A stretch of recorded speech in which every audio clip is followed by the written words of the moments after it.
Evet arkadaşlar selamlar. Şimdi şarj istasyonu kurmakla ilgili fikirlerimi size baştan aşağı ve en güncel haliyle anlatmak istiyorum. Şimdi gördüğünüz gibi ben Bodrum'da yaşıyorum. Böyle altta şarj istasyonu kurmaya uygun bir yerim vardı. Viego marka şarj istasyonu vardı. 22 kW'lık. Bu daha önceden Zoe'den kalmaydı. Hiç kullanamamıştım 22'lik. Dedim ki buraya bir 22'lik bir kutu yaptıralım. Sonuç pişmanım ama sebeplerini anlatacağım şimdi size. İzlemenizi tavsiye ederim. Faydalı olacaktır diye düşünüyorum. En son şurada bir parça göstereceğim size. Şu. Artık ne akım rölesiyse Legrand koymuşlar yine. Bunu tekrar değiştirdim. Sadece şuna işçilikle beraber 2700 lira aldılar benden. Bunun genel maliyeti ve şu anki bana artısı eksini size anlatacağım şimdi yolda. Biraz yolculuk yapalım.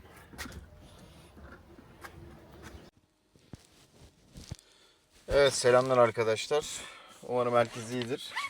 Şimdi size gösterdiğim tesisatın nasıl oluştuğunu ve gerekli olup olmadığını size anlatmak istiyorum. Şu an otoparktan çıkıyoruz hep beraber. Şimdi bir kere buna ihtiyacı olan ben kısa öz size anlatmak istiyorum.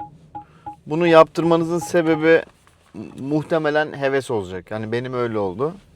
Ve yaptırdığım için de pişmanım. Niye pişmanım? Bunun çünkü mantıklı hiçbir açıklaması yok. Benim durumumda olanlar için söylüyorum. Ya bunu kimler taktırsın öncelikle onu söyleyeyim.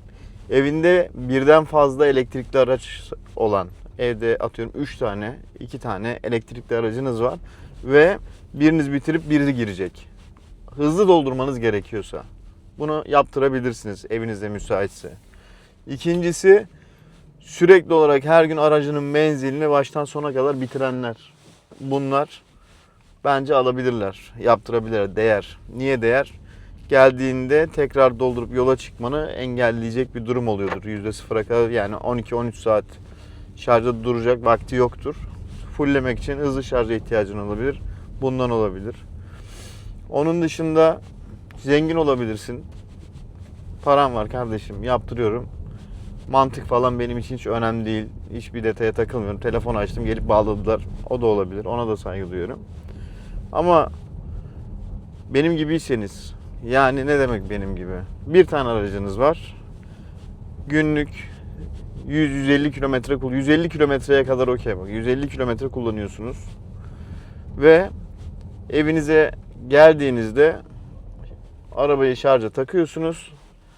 Ertesi gün sabaha kadar yani akşam 7'de 8'de geldiniz. Ertesi gün sabah 8'e kadar da bir daha şeyle işiniz yok.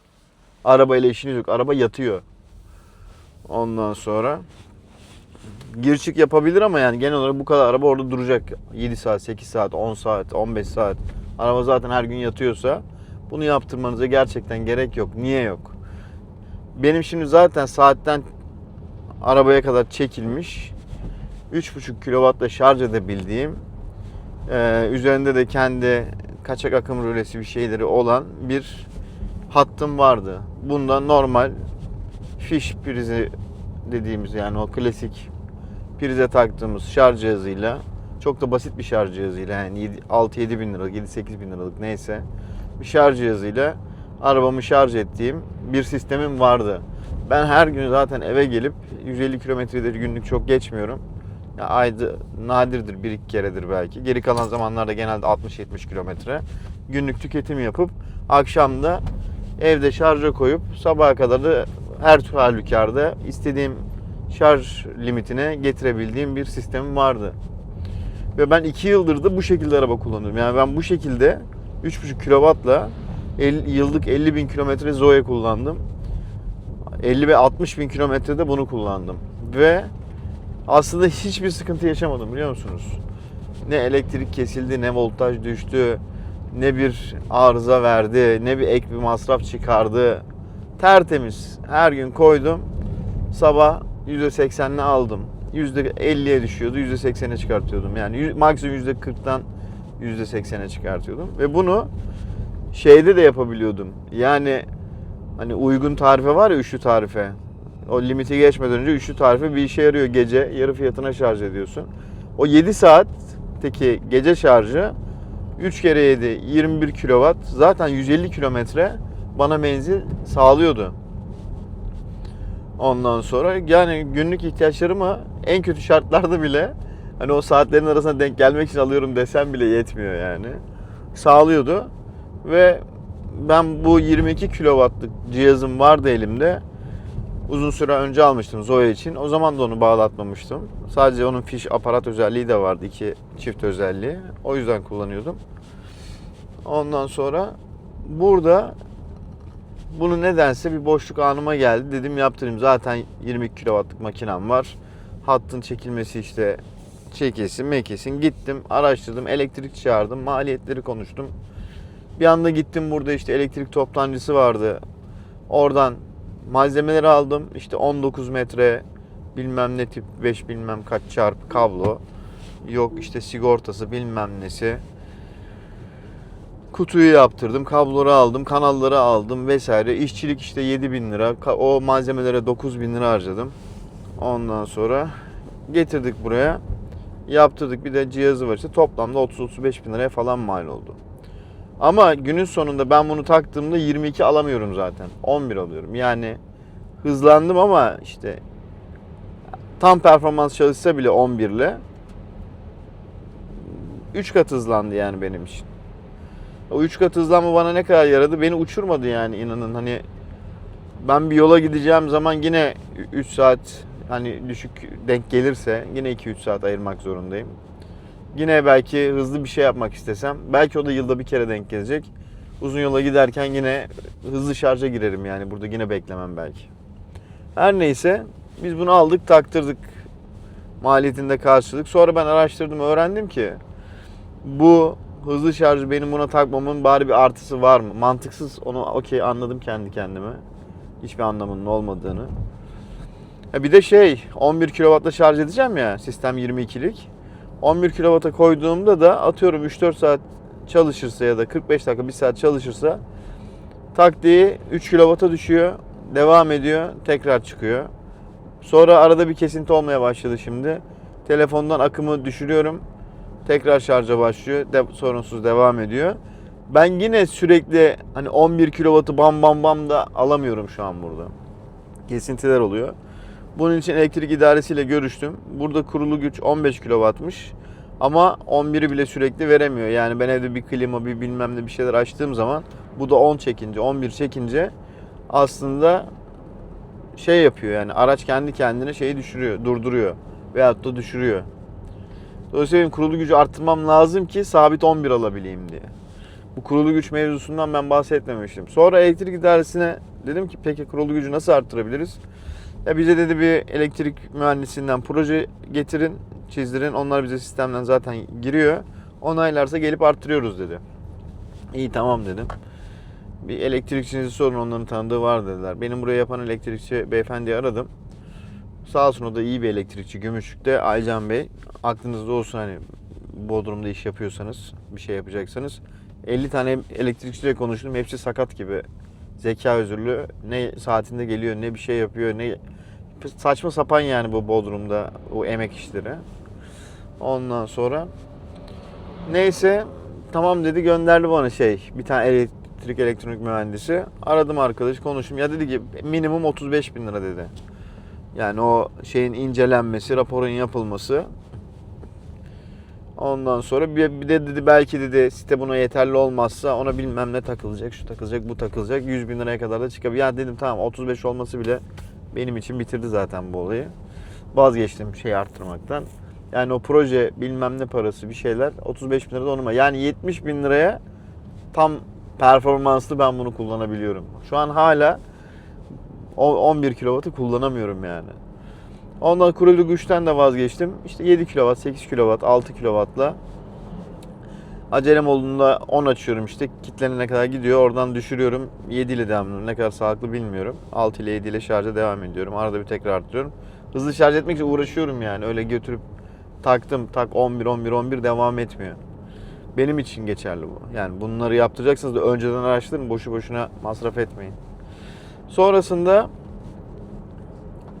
ne olsa beğenirsiniz. Benim bu kaçak akım rölesi herhalde, bu kalın olan, videoda gösterdim. O düştü aşağı, şalter kalkmıyor. Düştü kalkmıyor. İttiriyorum, geri geliyor.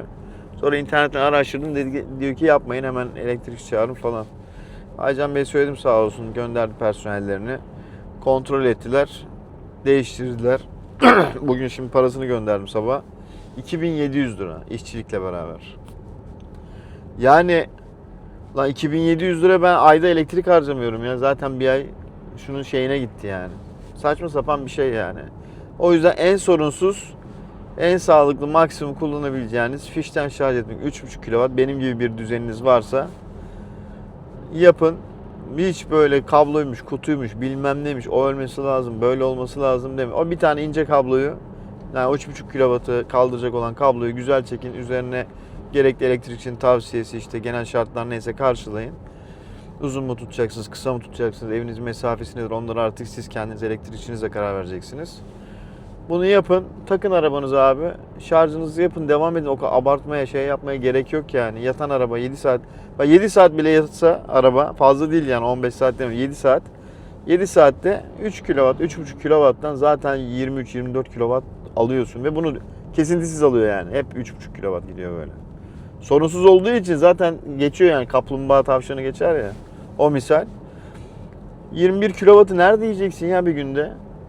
Yok her gün takamam. Ya o kadar da lay lay lom şeysen, hayat senin için o kadar toz pembeyse, takamam, uğraşamıyorsan git yaptır, ne yapayım yani. Kendin bilirsin, o kadar şey yapacaksan. O kadar umurundaysa, keyif için yapacaksan yap. Dediğim gibi bu normal zekaya sahip şey insanlar için söylüyorum ben bunu. Ekonomiye, iktisattan haberi olan ve işte bunlara önem veren insanlar için söylüyorum. Yoksa öyle ben taktırım ettim, git taktır, tabii ki, ne yapalım yani. Sana kalmış. Kimisi gidiyor ayakkabıya 200 bin lira veriyor. Aynı ayakkabı kimisi 2500 liraya alıyor.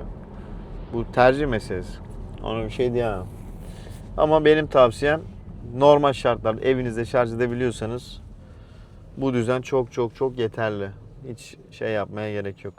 Yani böyle bile 3 günde bir şarj edebilirsiniz de. Yani bunu böyle kullanıyorsunuz. Günde 150 kilometre yapıyorsanız her gün taksanız 150 kilometreyi doldurur çok rahat. 15 kW harcıyor benim araba hani ortalamada. Efendi kullandığımda özellikle yazın. Sizinkini bilmiyorum işte. 23-24 kW'ı her halükarda uygun saatler bile, 7 saat bile olsa alırsınız. Daha yüksek saatlerde de tutarsanız çok daha fazla doldurur, zaten vaktiniz var. O yüzden panik hemen kutu yaptırayım falan filan demiyorum. En basit sistemi yapın, geçin abi. Boşuna milli servet bu ya. Gitsinler onunla başka bir şey yapsınlar. Daha işe yarar bir şey yapsınlar yani. Bu kadar büyük makineler almaya da gerek yok. 22'lik makine, 11'lik makine. Hiç gerek yok. 6.000-7.000 liraya. Bir de onların kaliteleri böyle, aralarında dağlar yok yani. Hepsi eminim içini açsan aynı şeyleri kullanıyorlardır %90. Ben Fairy miydi, bir tane vardı. Zoe'de onu 2 sene tepe tepe kullandım. Kar, çamur, yağmur. Bir kere arıza vermedi, bir kere bir şey yapmadı, bir kere bir sigorta attırmadı yani. Çin'den gelen bir şeydi yani. Hani burada gidip yerli markaları almanız tabii iyi olur, en azından muhatabınız olur.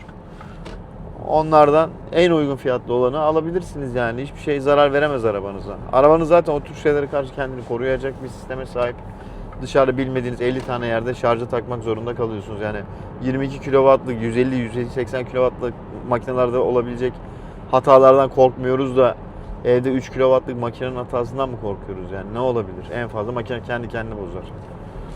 Ondan sonra bir tane aldım, öyle çıktı, geri gönderdim yani. Uyuşmadı dedim. Geri gönderdim. Başka bir tane aldım. Çalıştı, sorun. Bir de bunlar o kadar sorunsuz çalışıyor ki bu makineler. Ufaklar şeyler. 3'lük, 3,5 kW'lık prizden şarj edenler. Perfect yani. Kesinlikle tekrar dünyaya gelsem bu panoyu falan taktırmazdım. Neyse, çok fazla anlattım bunu. İzlediğiniz için teşekkürler. Hoşça kalın. İnşallah faydalı olmuştur.